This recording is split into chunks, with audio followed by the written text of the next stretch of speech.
ಜಿಲ್ಲೆಯಲ್ಲಿ ಸುರಿದ ಮಳೆ ಬಗ್ಗೆ ಜಿಲ್ಲಾಧಿಕಾರಿಗಳ ಬಗ್ಗೆ ಚರ್ಚೆ ಮಾಡ್ತಿದ್ದೇನೆ ಎಂದು ಶಿವಮೊಗ್ಗದಲ್ಲಿ ಸಚಿವ ಮಧು ಬಂಗಾರಪ್ಪ ಹೇಳಿದ್ದಾರೆ. ಅಡಿಕೆ ಮತ್ತು ಜೋಳ ಬೆಳೆದ ರೈತರಿಗೆ ಸಹಕಾರ ಮಾಡುವ ನಿಟ್ಟಿನಲ್ಲಿ ಚರ್ಚೆ ಮಾಡಿದ್ದೇನೆ. 45,000 ಹೆಕ್ಟೇರ್ ಪ್ರದೇಶದಲ್ಲಿ ಬೆಳೆದ ಅಡಿಕೆ ಬೆಳೆಗೆ ಹಾನಿಯಾಗಿದೆ.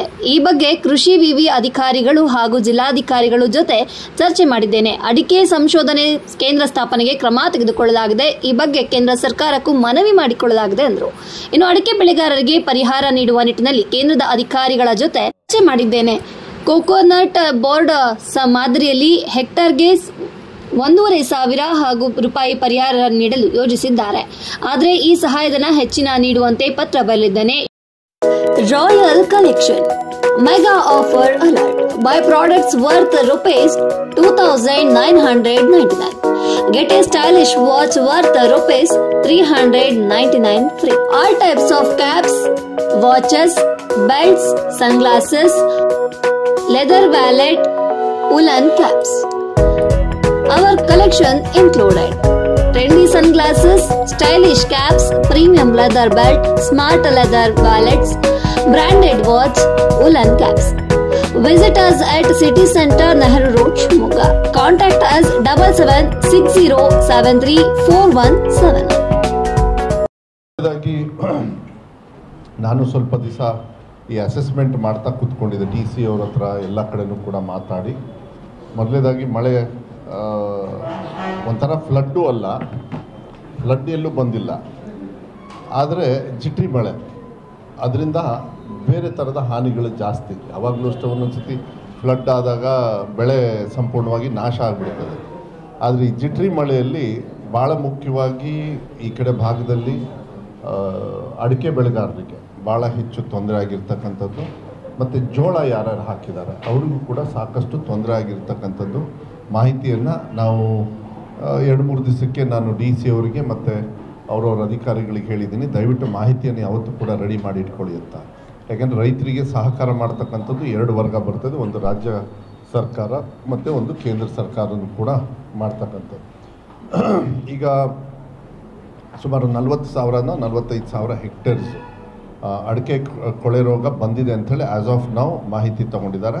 ಮತ್ತು ಅದು ಫರ್ದರು ಕೂಡ ಇನ್ನೂ ಇನ್ಕ್ರೀಸ್ ಆಗ್ತಕ್ಕಂಥದ್ದು, ಬಿಕಾಸ್ ಈ ಜಿಟ್ರಿ ಮಳೆ ಬಂದಾಗ ಮತ್ತು ಆಮೇಲೆ ಇದೇನಾಗ್ತದೆ, ಬಿಸಿಲು ಇನ್ಮೇಲೆ ಬಿಡೋಕ್ಕೆ ಸ್ಟಾರ್ಟ್ ಆದ ತಕ್ಷಣ ಮತ್ತೇನಾದ್ರು ಮಳೆ ಹತ್ತಿದ್ರೆ ಮತ್ತೆ ಅದು ರೋಗ ಸ್ಪ್ರೆಡ್ ಆಗ್ತಕ್ಕಂಥದ್ದು ಜಾಸ್ತಿ ಇರ್ತದೆ. ಇದಕ್ಕೆ ಎಷ್ಟೇ ನಾವು ಸಹಕಾರ ಮಾಡಿದ್ರೂ ಒಂದು ಪರ್ಮನೆಂಟಾಗಿ ಒಂದು ಸಂಶೋಧನಾ ಕೇಂದ್ರ ಮಾಡಬೇಕು ಅಂಥೇಳಿ ಮುಂಚೆ ಹೇಳಿದ್ರಿ. ಮತ್ತು ನಾನು ಅದು ರಾಜಕಾರಣಕ್ಕೆಲ್ಲ ತರೋದಕ್ಕೆ ಹೋಗೋದಿಲ್ಲ. ಇಷ್ಟರೊಳಗೆ ಏನಾದರೂ ಅವರು ಮಾತು ಕೊಟ್ಟಂಗೆ ಸೆಂಟ್ರಲ್ ಗೌರ್ಮೆಂಟಲ್ಲಿ ಸುಮಾರು 400-500 ಕೋಟಿ ಕೊಟ್ಟು ತೀರ್ಥಹಳ್ಳಿನೋ ಶಿವಮೊಗ್ಗನೋ ಎಲ್ಲರೂ ಮಾಡಿದರೆ ಸರಿಯಾಗಿದೆ. ನಾನು ಅಗ್ರಿಕಲ್ಚರು ಮತ್ತು ಹಾರ್ಟಿಕಲ್ ಡಿಪಾರ್ಟ್ಮೆಂಟು ಮತ್ತು ಅಗ್ರಿಕಲ್ಚರ್ ಯೂನಿವರ್ಸಿಟಿನೂ ಕೂಡ ಅವರಿಗೆಲ್ಲ ಮಾತಾಡಿ ನಾನು ಅದಕ್ಕೆ ಏನಾದರೂ ಒಂದು, ಯಾಕೆಂದರೆ ಏನಾಗುತ್ತೆ, ಓವರ್ನೈಟ್ ಮಾಡೋದಕ್ಕಾಗೋದಿಲ್ಲ. ದೀಸ್ ಆರ್ ಆಲ್, ಈಗ ನಾವು ಕೋವಿಡ್ ಬಂದಾಗ ವ್ಯಾಕ್ಸಿನ್ ಏನು ಕೊಡ್ತಾರೋ ಅದನ್ನು ನಂಬಿಕೆ ಮೇಲೆ ಹಾಕ್ಕೊಂಡು ಹೊಡಿತಾ ಇದ್ವಿ, ಇನ್ನೇನು ಮಾಡೋದಕ್ಕಾಗೋದಿಲ್ಲ ಅಂಥೇಳಿ. ಅದೇ ರೀತಿ ಇಲ್ಲೂ ಕೂಡ ನಾವು ಏನು ಮೆಡಿಸಿನ್ಸ್ ಕೊಡ್ತಾರೆ ಅನಿವಾರ್ಯ, ಅದು ಇದೇನು ಇವತ್ತಿಂದು ಅಂತ ಹೇಳಲ್ಲ.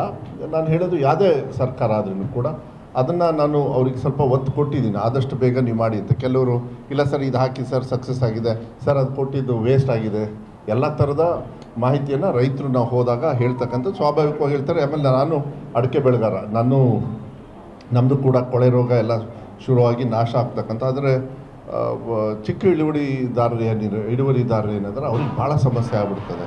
ಅದಕ್ಕೆ ನಾನು ರಾಜ್ಯ ಸರ್ಕಾರದಲ್ಲೂ ಕೂಡ ಯಾವ ರೀತಿ ನಾವು ಸಹಕಾರವನ್ನು ಮಾಡ್ಬೋದು ಅಂಥೇಳಿ, ಮತ್ತು ಕೇಂದ್ರದವರು ಮೊನ್ನೆ ಅನೌನ್ಸ್ ಮಾಡಿದ್ದಾರೆ 1,500 ರೂಪಾಯಿ ಪರ್ ಹೆಕ್ಟರ್. ಕರೆಕ್ಟಾ? 1,500 ಅದು ಎಂಥದಕ್ಕೂ ಸಾಲಲ್ಲ. ಅದು ಭಾಳ ನಿರಾಶೆ ಆಗಿರ್ತಕ್ಕಂಥದ್ದು. ಮತ್ತು ನಾಡಿದ್ದು ಕ್ಯಾಬಿನೆಟಲ್ಲೂ ಕೂಡ ಹೋದ ಸತಿ ನಾವು ಮಾತಾಡಿದಾಗ ಒಂದು ಹಂತಕ್ಕೆ ಬಂತು. ಅಗ್ರಿಕಲ್ಚರ್ ಮಿನಿಸ್ಟ್ರು ಕೂಡ ಮತ್ತು ರೆವೆನ್ಯೂ ಇವರಿಬ್ಬರು ಕೂಡ ಜಾಯಿಂಟಾಗಿ ಡಿಸಿಷನ್ಸ್ ತೊಗೊಳ್ಬೇಕಾಗ್ತದೆ. ಅವತ್ತು ಕೂಡ ಹೋದ ಸತಿ ಈ ಪರಿಹಾರ ಕೊಡ್ತಕ್ಕಂಥದ್ದು, ಈ ಬೀಜದ್ದು ಏನೋ ಕಳ್ತನ ಮಾಡಿದ್ದಾರೆ ಅದು ಇದು ಅಂತೇಳಿ ಹಬ್ಸಿದ್ರಲ್ಲ, ಆ ಟೈಮಲ್ಲಿ ಕಳ್ತನ ಮಾಡ್ತಾ ಇರೋದು ಇವರು. ಅದ್ರದ್ದು ಮಾತಾಡ್ತೀನಿ, ಬಿಹಾರಿಗೆ ನಾನು ಯಾಕೆ ಹೋಗಿದ್ದೆ ಅಂತೇಳಿ ಹೇಳ್ಬೇಕಾಗತ್ತೆ. ಇವ್ರು ಮಾಡೋ ಕಳ್ತನ ಎಲ್ಲರಿಗೂ ಏನೋ ಅಂತಾರಲ್ಲ, ಎಂಥದ್ದು ಮೊಸರನ್ನ ಯಾರು ಮುಸುಡಿಗೆ ಓದ್ತದದು, ಮೇಕೆ ಮುಸುಡಿ, ಈ ಮಂಗ ಮಾಡೋ ಕೆಲಸನ ಮಂಗ ಮಾಡ್ತದೆ. ಅದು ಕೆಲವು ಸತಿ ಇಲ್ಲಿ ನ್ಯಾಷನಲಲ್ಲಿ ಐತಿ, ಒಂದು ಹೇಳ್ತೀನಿ ಏನು ಅಂತ. ಸೊ ನನಗನ್ಸುತ್ತೆ ಇದು ಕೇಂದ್ರ ಮತ್ತು ರಾಜ್ಯ ಸರ್ಕಾರದವ್ರು ಇಬ್ಬರು ಕೂಡ ಯಾವುದೇ ಥರದ ತಾರತಮ್ಯ ಮಾಡಬೇಕಾಗುತ್ತೆ. ಯಾಕೆಂದರೆ ಒಂದು ಸತಿ ಬರಗಾಲ ಬಂದಾಗ ನಾವು ಅನಿವಾರ್ಯವಾಗಿ ಸೆಂಟ್ರಲ್ ಗೌರ್ಮೆಂಟಿಗೆ ಹೋಗಿ, ನಿಮಗೆಲ್ಲ ಗೊತ್ತಿದೆ, ಸ್ಟ್ರೈಕ್ ಮಾಡಿ ಸುಪ್ರೀಂ ಕೋರ್ಟು ಮೊರೆ ಹೋಗಿ ಸುಪ್ರೀಂ ಕೋರ್ಟಿಂದ ನಾವು ಹಣ ಬಿಡುಗಡೆ ಮಾಡಿಸ್ಬೇಕಾಯ್ತು. ನಿಮಗೆಲ್ಲ ಗೊತ್ತಿದೆ, ಮಾನ್ಯ ಮುಖ್ಯಮಂತ್ರಿಗಳು ಎಲ್ಲರೂ ಕೂಡ ನಾವು ಡೆಲ್ಲಿಗೆ ಹೋದ್ವಿ.